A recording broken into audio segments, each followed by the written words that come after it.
युद्धपरिश्रान्तं समरे चिन्तया स्थितम् रावणं जाग्रतो दृष्ट्वा युद्धाय समुपस्थितम् दैवतैश्च समागम्य द्रष्टुमभ्यागतो रणम् उपगम्याब्रवीद् रामम् अगस्त्यो भगवान् ऋषिः राम राम महाबाहो शृणु गुह्यं सनातनम्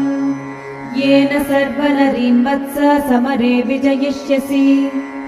आदित्यहृदयं पुण्यं सर्वशत्रुविनाशनम् जयावहं जपे नित्यम् अक्षय्यं परमं शिवम्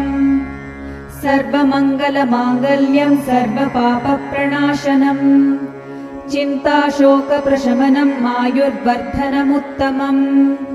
रश्मिमन्तं समुद्यन्तं देवासुरनमस्कृतम् पूजयस्व विवस्वन्तं भास्करं भुवनेश्वरम्